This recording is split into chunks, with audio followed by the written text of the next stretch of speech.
Hey everyone, welcome to this week's Open Boat. And as promised last week, I went into the mullet bite, but specifically using them for fluke. This week, we're gonna go into the history of the infamous mullet run we get here off our coast. Now this is a excellent time. It's like the turn switch to get people ready for the fall run here in New Jersey. And if it happens, it's always a teetering point on, are we gonna get mullet? Are we gonna see this bite kick off? So in the past, from what I've experienced with the infamous mullet run is we have a whole operation. You go on the beach, you can see the mullet in the schools and they do a specific little ripple pattern in the water and you'll cast net them and we'll take them back to the local tackle shops, bag them up and sell them to you anglers.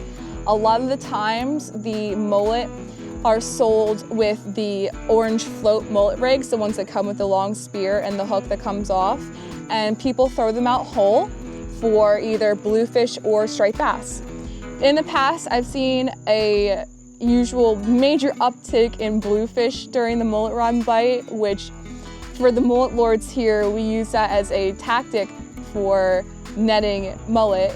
I will cast out, hook into a bluefish, and as it comes past the second bar, it will spook the mullet in closer to get all the netters to, see them and net up some mullet. So it's a whole operation and it is just so much fun because, like I said, it kicks off the fall season. We got the cooler temperatures, we got the water cooling down, we got the fish on the move, they're ready to eat, and us surf casters are ready to catch.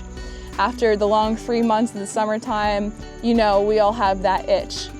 So that's just a little bit about the mullet, specifically the striped mullet, striped mullet for striped bass and bluefish, of course, that's what I get excited for. I love a good bluefish bite.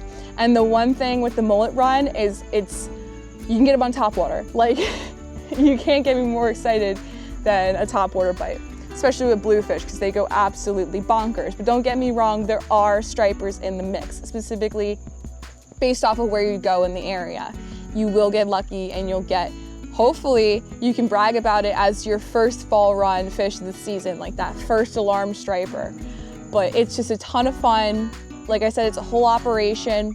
And on next week's Open Boat, I'm gonna take you guys with me to show you the whole mullet lord operation that I've been a part of for many years. It's a great tradition for me. It's a ton of fun going down there and just watching the whole operation. And it's not even just one person netting mullet, it's a whole group of people because, we gotta have a little competition in the mix here, who gets the most mullet. And hopefully next week, we're gonna aim for, I don't know, I'm gonna lowball it here, maybe 50 dozen mullet, but I think we can easily hit triple digit mullet because there has been not even whispers anymore. It is full on, let's go, we're netting mullet now talk.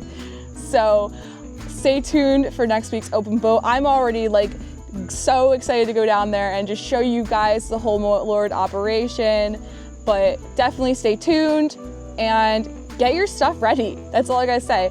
Get your surf gear ready. Let's go. I'm so ready for the fall run season and I hope you guys are too.